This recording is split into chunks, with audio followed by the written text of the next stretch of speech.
दोस्तों नमस्कार, आदाब, सत श्री अकाल। उर्मिले संवाद के इस खास अंक में आपका स्वागत है।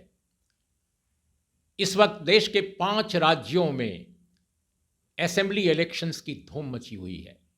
ये राज्य हैं मिजोरम, छत्तीसगढ़, राजस्थान, मध्य प्रदेश और तेलंगाना।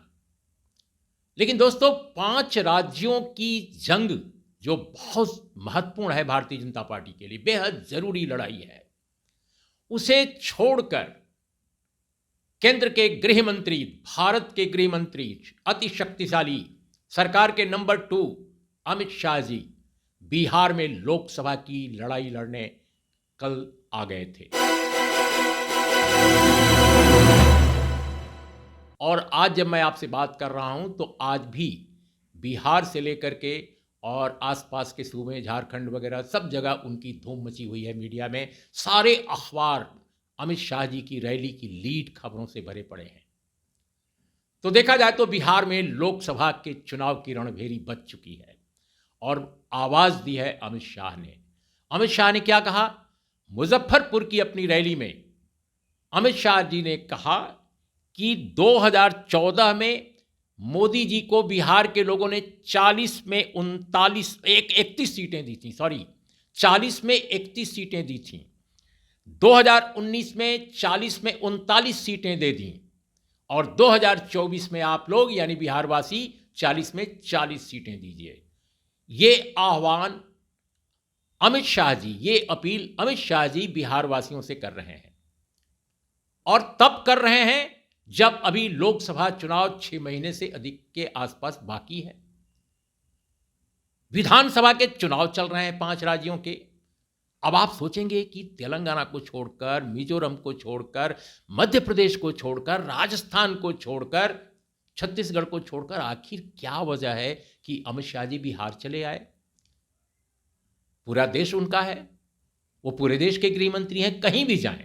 लेकिन एक चुनाव रैली, बिल्कुल विशुद्ध चुनाव रैली मुजफ्फरपुर में, बिहार के एक ऐसे इलाके में जो न केवल राजनीतिक रूप से बहुत संवेदनशील है बल्कि कई बार नब्ज भी बिहार की अगर समझना हो तो माना जाता है कि मुजफ्फरपुर और पटना ये 2 शहर बहुत महत्वपूर्ण हैं। वहां आखिर क्यों आए? ये तो भारतीय जनता पार्टी के रणनीतिकार बताएंगे, अमित शाह जी बताएंगे। लेकिन मैं दोस्तों बता सकता हूं एक जर्नलिस्ट के तौर पे कि दरअसल बिहार से जो आशा लगा रखी थी अमित शाह जी ने, नरेंद्र मोदी जी ने, भारतीय जनता पार्टी ने, वो आशा धूमिल होती नजर आ रही है। 2 आशाएं लगा रखी थी। पहली कि नीतीश कुमार और तेजस्वी यादव की सरकार चलेगी नहीं, देर सवेर कुछ न कुछ ऐसा हो जाएगा जिससे कि भारतीय जनता पार्टी को फायदा मिलेगा। अटकलें लगाई जा रही थी कि जरूर टूटन हो जाएगी लोकसभा चुनाव से पहले, जेडीयू और आरजेडी एक साथ नहीं रह पाएंगे। लेकिन ये भ्रम, ये इल्यूजन, ये टूट चुका है। अब ये बिल्कुल आईने की तरह साफ सच्चाई है कि जेडीयू और आरजेडी एक साथ न केवल रहेंगे बल्कि जमकर भारतीय जनता पार्टी का वो मुकाबला करेंगे लोकसभा चुनाव में। ये बात राष्ट्रीय अध्यक्ष जेडीयू के ललन सिंह, राजीव रंजन सिंह उर्फ ललन सिंह और तेजस्वी यादव मुख्यमंत्री, उप मुख्यमंत्री बिहार, ये दोनों कई बार कह चुके हैं। नीतीश कुमार भी, ठीक है, वो बीच बीच में आलोचना करते रहते हैं कांग्रेस की जो उनका अलायंस पार्टनर है, लेकिन भारतीय जनता पार्टी को शिकस्त देने के मामले में वो सबसे आगे नजर आते हैं। वो कहते हैं नाराजगी जो उनकी कांग्रेस से है कि वो 2024 को क्यों नहीं नजर में रख रही है। उनकी आलोचना कांग्रेस को इस बात पर नहीं है कि वो क्यों 5 राज्यों पर ध्यान दे रही है, बल्कि उनका कहना है कि 5 राज्यों पर ध्यान दे, अपने चुनावी राज्यों पर, लेकिन 2024 को क्यों छोड़ रही है। तो इस तरह से भारतीय जनता पार्टी, अमित शाह जी, नरेंद्र मोदी जी जो बिहार के बारे में सोच रहे थे कि सत्तारूढ़ गठबंधन कमजोर हो जाएगा, वो बिल्कुल एक इल्यूजन साबित हुआ। एक तो ये कारण है कि वो अचानक बिहार बहुत ज्यादा आए। जब से सरकार बनी है, कोई बता रहा था मुझे 6 या 7 बार आ चुके हैं। गिनती में थोड़ी बहुत कमी हो तो आप सुधार लीजिएगा। और मैं कह रहा हूं दोस्तों कि अभी एक दूसरा जो कारण मैं बताने जा रहा हूं वो है बिहार का जातिवार सर्वेक्षण, caste wise survey. Conducted by Bihar government. ये जो जातिवार सर्वेक्षण है उसके आंकड़े सामने आ चुके हैं, खासकर संख्या, परसेंटेज, अलग अलग जातियों, अलग अलग बिरादरियों का 2 अक्टूबर को अनाउंस किया बिहार के मुख्यमंत्री नीतीश कुमार ने। लेकिन अब दोस्तों एक बहुत बड़ी घटना, जब मैं आपसे बात कर रहा हूं उसके ठीक कुछ ही घंटे बाद बिहार से एक बहुत बड़ी खबर पूरे देश को मिलने वाली है। और वो खबर क्या है? वो खबर ये है कि इसी मंगलवार को, यानी कुछ ही घंटे के बाद, बिहार विधानसभा का एक विशेष सत्र जो दूसरा दिन कल होगा, आज से वो सत्र शुरू हो गया 6 तारीख से, ये 10 तक चलेगा, 10 नवंबर के बीच तक, 10 नवंबर तक। और बिहार विधानसभा के इस विशेष सत्र में मंगलवार को जातिवार जो जनगणना, जाति सर्वेक्षण जो हुआ है उसके सारे आंकड़े, डिटेल्स, सारे के सारे डिटेल्स पब्लिक कर दिए जाएंगे, यानी जनता जनार्दन के बीच उनको संप्रेषित कर दिया जाएगा। कोई भी उसको देख सकता है, कोई भी उसको नेट के जरिए वो अपने उनकी वेबसाइट पर जाकर के सरकार की देख सकता है। और उसमें क्या क्या होगी? उसमें होगा राज्य के लोगों की औसत आय, शैक्षणिक स्तर लोगों का, कितने लोग कृषि में हैं, कितने लोग नौकरी में हैं, कितने प्रवासी हैं। इसके अलावा यह भी आंकड़ा निकल आएगा कि किसके पास कितनी नौकरियां हैं, किस समुदाय के पास कितनी जायदाद है, जमीन पर किसका कितना हिस्सा है, ये सारी चीजें निकल आएंगी। तो इन आंकड़ों के बाद बिहार सरकार को फैसला तो करना ही होगा, करना ही चाहिए कि जो वंचित समाज है, जो सबाल्टर्न समूह हैं, अगर उनकी हिस्सेदारी कम है तो उनकी हिस्सेदारी को सुनिश्चित कैसे किया जाए, एक संवैधानिक उनको आधार मिल जाएगा। और ये बड़ा सिरदर्द है भारतीय जनता पार्टी के लिए। हिंदू मुसलमान, ये जो जुमला है मंदिर मस्जिद, वो टिकेगा नहीं। अयोध्या में आप कह रहे हैं कि आप जनवरी महीने में राम मंदिर का शिलान्यास, उद्घाटन करेंगे। भाई उसका तो शिलान्यास हो चुका है, उसको तो कोर्ट ने कह चुका है बनाने को। तो अब आप चाहेंगे कि उत्तर प्रदेश की तरह बिहार में भी उसका फायदा उठाएं, तो फायदा तो नहीं मिलने जा रहा है कि लोग हिंदू मुसलमान का मामला छोड़ चुके हैं, लोगों को नौकरियां चाहिए। तेजस्वी यादव और नीतीश कुमार जी ने मिलकर के जो सरकार चलाई है इतने महीने, उसमें नौकरियां बेशुमार मिली हैं। इतिहास में, बिहार के इतिहास नहीं, मैं तो कहता हूं देश के इतिहास में किसी प्रांत ने ऑल ऑफ सडन इतनी नौकरियां एक साथ, शायद मैं जो मेरे पास जो आंकड़े हैं उसके हिसाब से तो इतनी नौकरियां एक साथ कभी नहीं मिली। 1,20,000 से ज्यादा शिक्षकों की बहाली अभी अभी हुई है। ऐतिहासिक गांधी मैदान जो पटना का है, वहां पर अनाउंसमेंट हुआ, वहां से वितरण हुआ असंख्य लोगों को।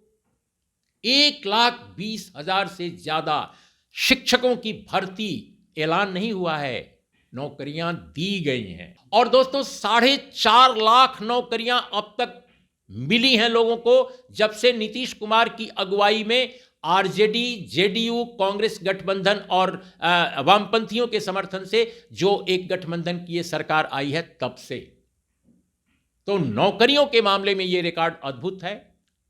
ठीक है, आप आलोचना कर सकते हैं और मुद्दों को लेकर, लेकिन ये तो किसी सरकार ने नहीं किया था।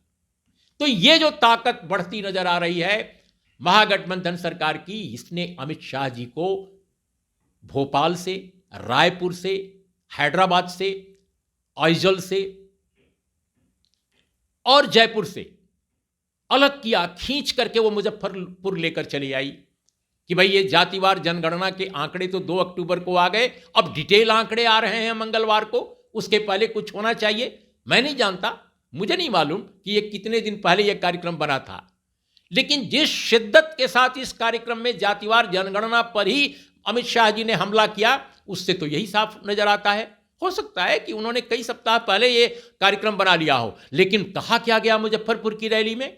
कहा गया कि बिहार में जातिवार जनगणना जो हुई है वो भी एक गड़बड़ झाला है। क्या गड़बड़ झाला है? उसमें यादवों की और मुसलमानों की तादाद जो है, जनसंख्या जो है, बढ़ा चढ़ा करके पेश की गई है। लेकिन इसका जवाब क्या मिला उनको? Deputy chief minister Tejashwi Yadav ने कहा कि अगर गड़बड़ झाला हुआ है, संख्या बताई गई है गलत अगर यादवों की, मुसलमानों की, तो आदरणीय अमित शाह जी तत्काल भारत सरकार से जातिवार सर्वेक्षण करा लें पूरे देश का, जातिवार जनगणना करा लें, जो उनकी सरकार ने एक बार अनाउंस किया था और अब पीछे हट रही है। पूरे देश की जनसंख्या देख लें, किसमें किसकी कितनी है। और राजीव रंजन सिंह, ललन सिंह जेडीयू के अध्यक्ष, उन्होंने भी यही बात कही, दोनों ने यही बयान दिया। बल्कि तेजस्वी यादव ने उनसे 5 सवाल किए हैं और वो 5 सवाल बहुत दिलचस्प हैं। दोस्तों एक और बात, अमित शाह जी और भारतीय जनता पार्टी के तमाम नेता, जैसे ही अमित शाह ने भाषण दिया मुजफ्फरपुर में, सारे नेता ये बोलने लगे, सुशील मोदी भी बोलने लगे, सब लोग बोलने लगे ईबीसी की बड़ी अवहेलना हुई है, उनकी संख्या कम बताई गई है। ईबीसी का मतलब अति पिछड़ा, एक्सट्रीम बैकवर्ड कम्युनिटी। लेकिन दोस्तों मैं अभी आंकड़ा देख रहा था तो बिहार के जातिवार जनगणना में जो टोटल ईबीसी के आंकड़े हैं वो 36.01% हैं, 36.01%। और बिहार में मुस्लिम जो आबादी है 17.70% है, यादवों की आबादी 14.26% है। ये टोटल दोनों कम्युनिटी की मिलाकर होती है 31.96%, 31.96%। ईबीसी की आबादी इनसे तकरीबन 5% ज़्यादा है, 5% ज़्यादा है, यानी ईबीसी 36% है। तो इस आंकड़े में भी बीजेपी के आर्गुमेंट धराशायी होते नजर आ रहे हैं। तेजस्वी यादव ने जो 5 सवाल उनसे किए वो बड़े महत्वपूर्ण हैं। उन्होंने कहा कि ईबीसी की चिंता कर रहे हैं, बैकवर्ड कम्युनिटी की चिंता कर रहे हैं, जातिवार जनगणना का विरोध करती है बीजेपी, उनकी सरकार विरोध करती है, तो वो क्यों नहीं स्वयं जनगणना करा लेते हैं जातिवार, वो कराकर देख लें। दूसरी बात कि भाजपा शासित राज्य क्यों नहीं जातिवार सर्वेक्षण कर लेते। मजे की बात है कि जातिवार सर्वेक्षण एक भी ऐसा बीजेपी रूल्ड स्टेट नहीं है जिसने आज तक कराया हो। वजह क्या है? कितने मंत्री केंद्र में अति पिछड़े हैं भाई, कितने बीसी हैं, कितने एससी हैं, कितने एसटी हैं? तेजस्वी यादव का ये सवाल है। इसके अलावा उनका ये सवाल है कि चलो आपने कुछ भर्ती कर ली है मंत्रियों की, बीसी की और एससी एसटी की, लेकिन केंद्रीय कैबिनेट में जो महत्वपूर्ण डिपार्टमेंट हैं, मिनिस्ट्रीज हैं, उन पर कितने काबिज हैं? एससी एसटी ओबीसी कितने, ईबीसी कितने हैं जिनको महत्वपूर्ण डिपार्टमेंट मिला है? कहने का उनका मतलब कि झुंझुना केवल थमाया गया है, झुंझुना बजाते रहो और लाल बत्ती गाड़ी पर चलते रहो, कोई काम नहीं है। दोस्तों तेजस्वी यादव का एक और महत्वपूर्ण आह्वान है, एक महत्वपूर्ण बात वो जो कह रहे हैं कि हम तो राज्य में हर व्यक्ति को चाहते हैं कि कलम और उनके पास रोजगार हो, हम कलम और रोजगार बांट रहे हैं। लेकिन भारतीय जनता पार्टी क्या कर रही है? भारतीय जनता पार्टी लोगों को तलवार बांट रही है, ये फर्क है। तो दोस्तों आज बस इतना ही, लेकिन दिलचस्प है कि 5 राज्यों का चुनाव एक तरफ और बिहार में लोकसभा चुनाव शुरू हो गया है। घमासान देखिए मंगलवार को क्या होता है बिहार विधानसभा में। आंकड़े जो आते हैं वो राजनीति की, सियासत की क्या तस्वीर पेश करते हैं। नमस्कार, आदाब, सत श्री अकाल। दोस्तों ये चैनल हमारा नया है, इसे देखिए, इसे शेयर कीजिए, इसे सब्सक्राइब कीजिए और अपने दोस्तों से भी कहें कि सब्सक्राइब करें। एक बटन, एक घंटी, आप उस पर अपनी उंगली रखिए और इस तरह हमारे मेंबर बनिए, सब्सक्राइब कीजिए। नमस्कार, आदाब, सत श्री अकाल।